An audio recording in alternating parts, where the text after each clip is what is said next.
Hey there, everyone. I'm meteorologist Cassie Knoll, and this is your 10 Weather Impact Recap for the week. Let's start with a look at some of the top weather stories. And first, we're going to begin with a recap of some serious cuteness. Check out these adorable puppies, and stick with me. This is a weather-related story. This litter of sled dogs was born in May at the Denali National Park Sled Dog Kennels in Alaska. And in honor of the 100-year partnership between the kennels and the National Weather Service, these pups have weather-themed names. Let me introduce you to Squall, Storm, Grapple, Dew, and Fog. Once the weather litter is old enough, they will carry on more than a century-old tradition of sled dogs in the national park, providing park rangers with the most effective means of transportation to patrol the Alaskan wilderness during the long winter months. Mushing rangers also collect and share important weather data with the National Weather Service.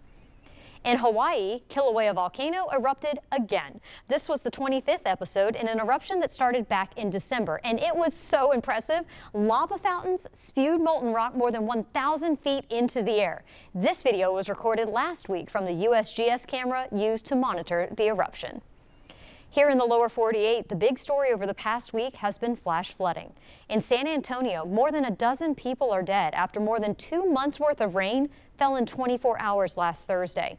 On the northeast side of the city, vehicles were swept off the interstate and into a swollen creek, with some people climbing into trees to escape the fast rising water. And in West Virginia, the governor has declared a state of emergency after floodwaters washed away roads, cars, and homes over Father's Day weekend. 3 to 4 inches of rain fell in about 30 minutes Saturday night, creating raging torrents of water that damaged bridges and other infrastructure. People affected by the storm say they only had moments to escape the floodwaters. I just got out in time with my dog and just watched everything wash away. And officials say they are using every resource possible to aid in recovery, and the National Guard is helping support emergency operations. Experts at the National Oceanic and Atmospheric Administration, commonly known as NOAA, say that we could have an above-average number of tropical systems this hurricane season. At the same time, NOAA has faced sweeping layoffs and staffing shortages due to federal budget cuts. Angie Lastman has more about how these cuts could impact forecasts and the response to future disasters. 2 weeks into the 2025 hurricane season and still no named storms on the horizon, a rare occurrence for this time of year. But that quiet start isn't expected to last. Experts like Matthew Rosencrans, who's the National Oceanic and Atmospheric Administration's lead hurricane season forecaster, say this year is shaping up to be more active than normal. The team here within NOAA, we're looking at 13 to 19 named storms, which they have winds 39 miles per hour and greater. Of those storms, forecasters predict 6 to 10 will become hurricanes, and 3 to 5 will become major hurricanes with winds of more than 111 miles an hour, enough to down power lines, uproot trees, and cause major structural damage to buildings. But with fewer experts to read the data and support staff, there are serious concerns about predicting where those hurricanes will land. With the recent cuts by the Trump administration to NOAA, which is the country's frontline agency in weather forecasting and climate research. The National Hurricane Center is expected to remain fully staffed this season, but several National Weather Service offices are not, and that has many meteorologists very concerned. The quality of the forecasts is becoming degraded. John Morales, a local NBC forecaster in South Florida, went viral recently just before hurricane season got underway. He criticized the cuts and the impact they might have. We may be flying blind, and we may not exactly know how strong a hurricane is before it reaches the coastline. Commerce Secretary Howard Lutnick, who oversees NOAA, pushing back on those claims, saying the National Weather Service is at full capacity. But that's after firing hundreds of staffers before more recently moving to rehire dozens laid off. Forecasters say NOAA's work is crucial for towns and businesses across the country. Sailors, scientists, but also farmers and people planning Little League games this weekend. Everybody is impacted by the weather at some point. And that data starts with what NOAA collects. So it really does touch almost every segment of society. As the White House looks to slash budgets elsewhere, President Trump also announcing deep cuts to the Federal Emergency Management Agency, or FEMA, which deals with disaster response after those monster storms roll in. FEMA came under fire last year after Hurricane Milton devastated parts of Florida. With allegations FEMA workers were instructed to skip homes with Trump signs outside. A FEMA worker was later fired, while a federal investigation found, quote, no evidence that this was a widespread problem. This week, President Trump announcing he'll be winding down FEMA after this year's hurricane season.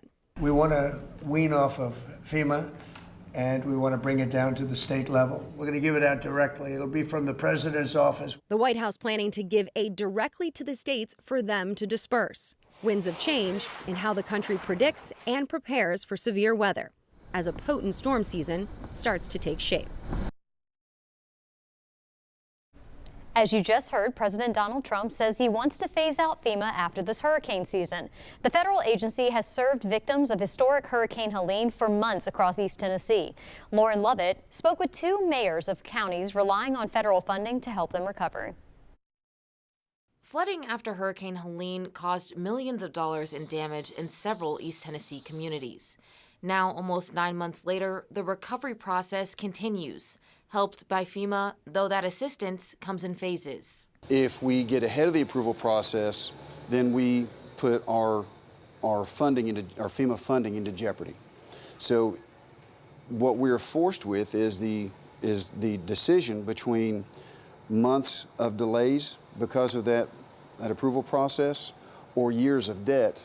Cott County Mayor Rob Mathis says those barriers to recovery could be lowered if disaster relief was up to the states.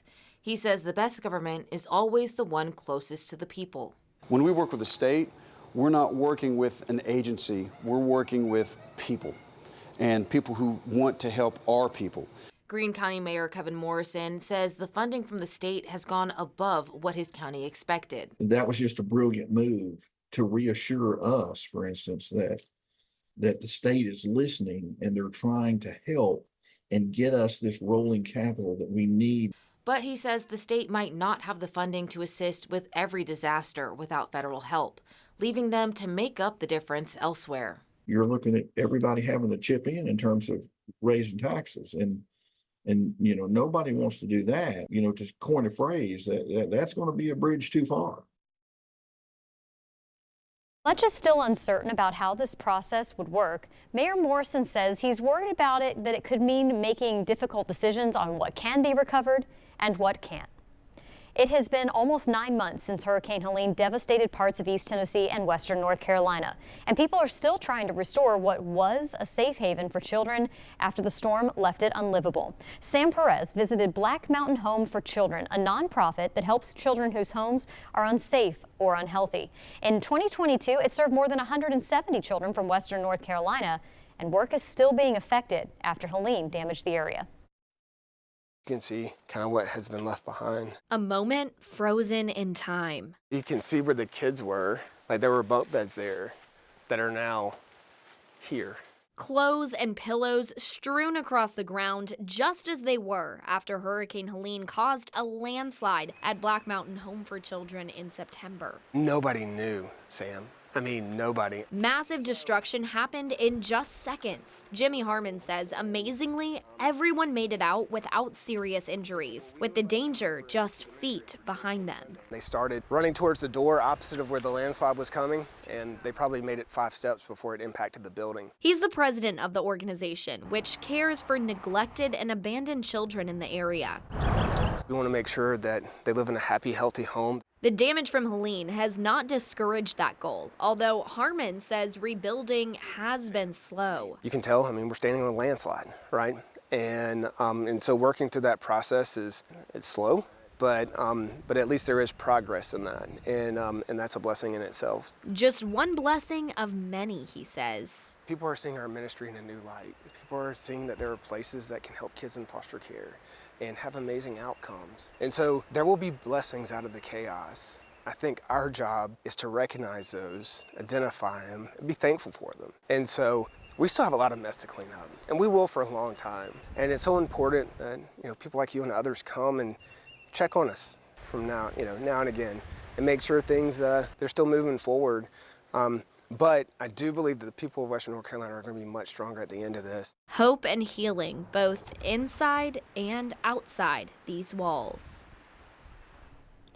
Tourist destinations and outdoor recreation areas are working to reopen after Helene's devastation, including Chimney Rock State Park to the southeast of Asheville in western North Carolina. The park is celebrating a huge recovery milestone.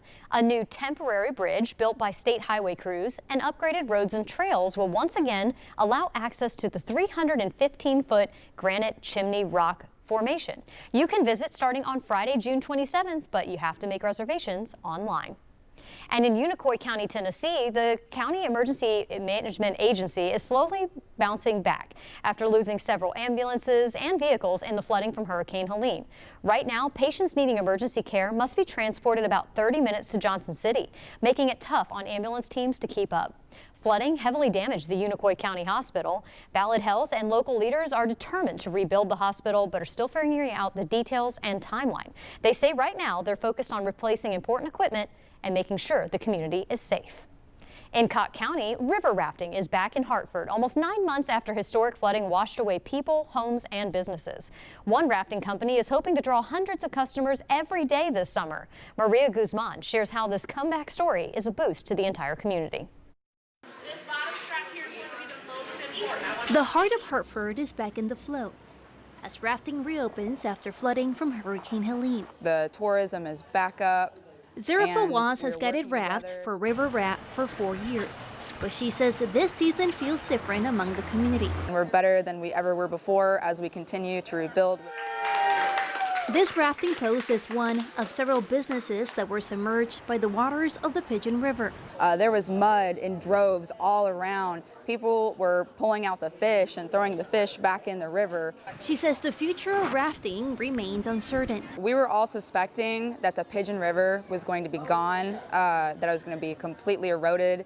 More than 6 months later, and visitors are packing the inside of this post, welcoming almost 400 visitors in one day. In town, we probably see about 3,000 people a day, hopefully. Guides say people from around the world come to Hartford to experience the mountain rafting. State numbers show visitors spent nearly $7 million on recreational activities in Cott County in 2023, a 5% increase from the year before. But this is the major outside industry in Cott County for tourism, you know.